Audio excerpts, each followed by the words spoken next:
You Cannot Kill David Arquette is a new comedy slash documentary slash drama about David Arquette wanting to redeem himself in the eyes of the wrestling world as far as, how the wrestling fans perceive him.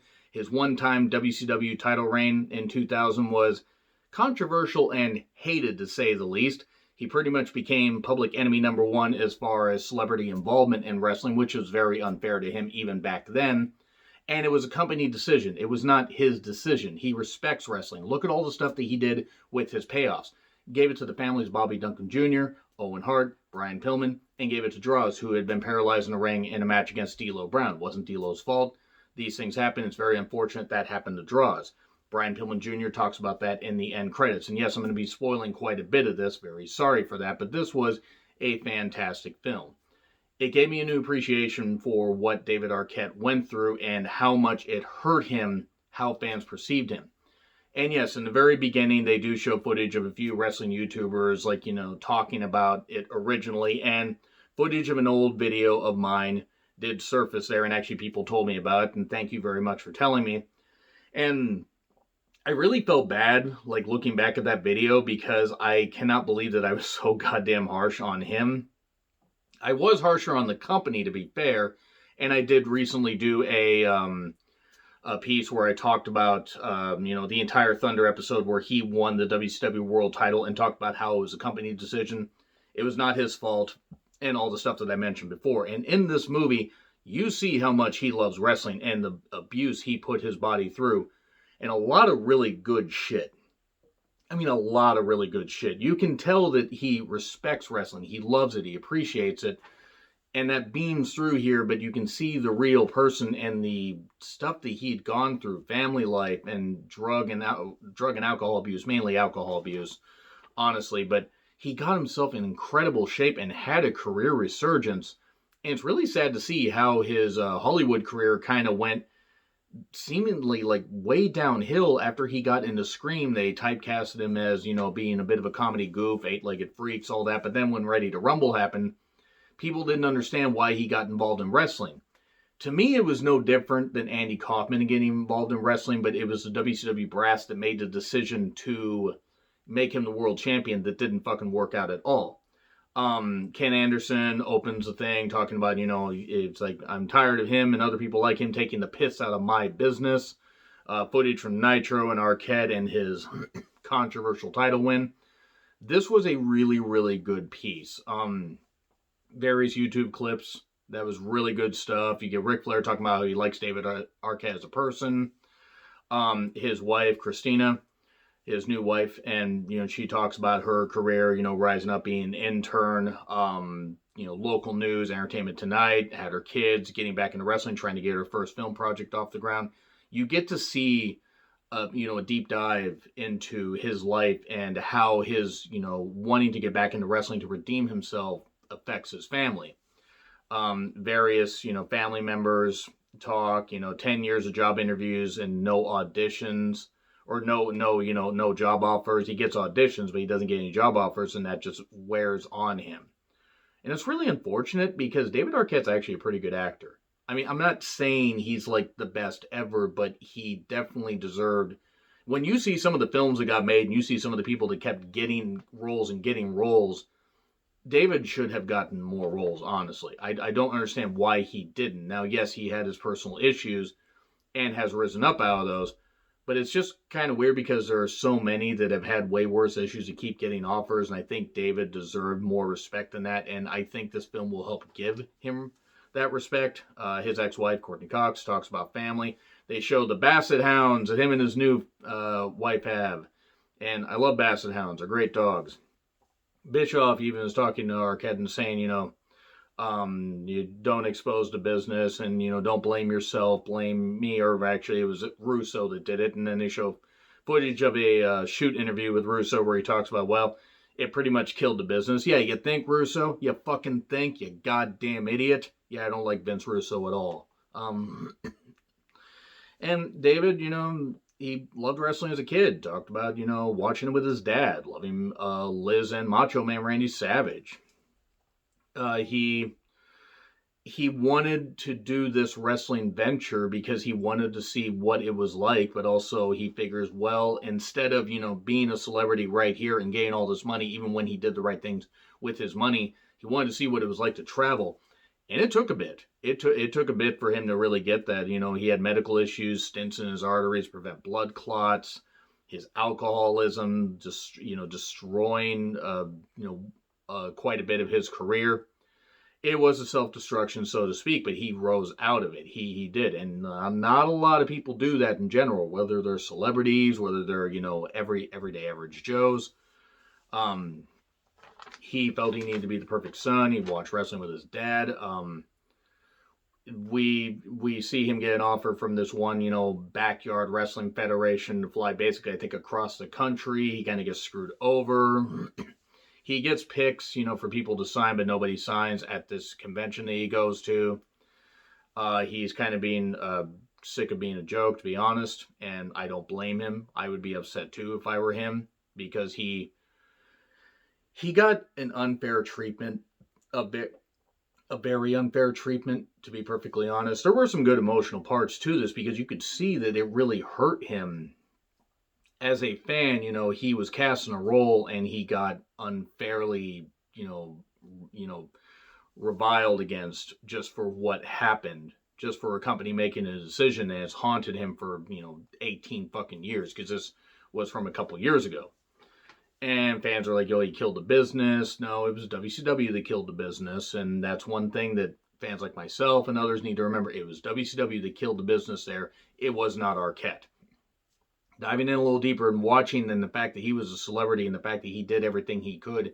He did everything he could to help WCW. WCW was beyond help at that point. They could have given the title to anybody. They didn't give it to Jay Leno, thankfully. That would have been fucking ridiculous.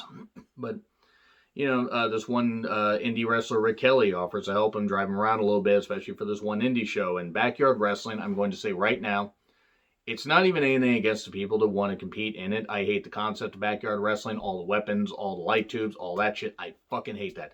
Light tubes being involved in wrestling is one of the worst goddamn things ever. The explosive charges, all that stuff. I know I'm probably going to get railed against. I'm not saying that the people involved in that throughout the years weren't talented, but I hate that concept. To me, that's not wrestling. The deathmatch thing is not wrestling.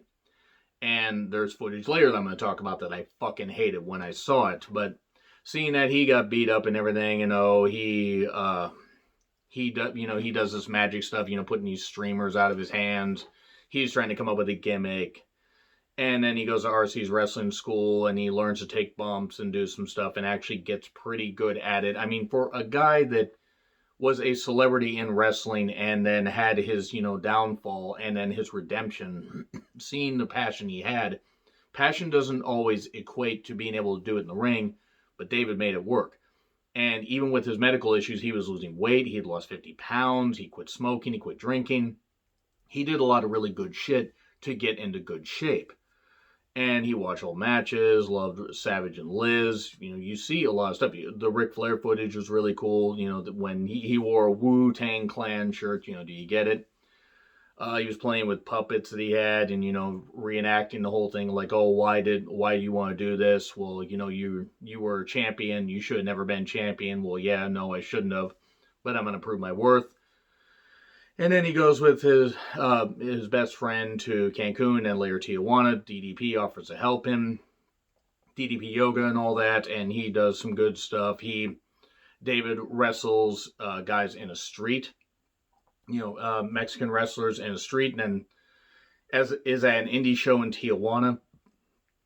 And they the crowd, the meager crowd that there is, cheers for him. And he does some dives and even gets a signed mask from one of the guys. He was very emotional about it. You could tell how much wrestling meant to him, and it was really, really good shit to see. And then he announces his return to wrestling, that is on the Wendy Williams show, and I don't get the appeal of Wendy Williams. I never fucking have. She kind of disgusts me, quite frankly, because she reminds me of a shock jock, and not even a good kind of shock jock. But RJ City, who I've seen on Twitter, I don't follow him, but it's like you could tell him and David... They built up a pretty good feud, had a match at Championship Wrestling from Hollywood, and We see footage of him setting up the match. It was pretty nice to see. You could see the respect that the fans had, the little studio wrestling feel. His family was in attendance and got to see that. Wrestling isn't fake, you guys. It's like a theatrical sport with steroids, which is actually kind of a good way of putting it. And he teams with RJ City in future shows, and does dives. He gets pile driver from Lawler. I believe we even see footage of him wrestling Timothy Thatcher, which was something else, and various clips and stills of him taking power bombs from Bully Ray, and various other people, caning Sandman. Just a lot of really good shit. A lot of really good shit, which you can tell he was having a blast doing it. And even with the injuries, and my God, he was taking some injuries. And then we get to the Nick Cage death match. I got nothing against Nick Cage, mainly because I don't want to die, but also I hate the idea of this death match thing. He got his neck nicked and had to go. I mean, David did, not Nick, getting his neck nicked. You know what? I'm just going to move on from that. He had to go to the hospital and get sewn up and everything, and it was a very scary situation. But that right there proved, and I remember that. I mean, I remember I should have done a video on it at the time because it was a couple years ago, but it's like I remember being disgusted by it. Not disgusted because Arquette did it, but just like, why in the world were light tubes and those kind of weapons and everything involved? That's not wrestling to me. That's fucking stupid.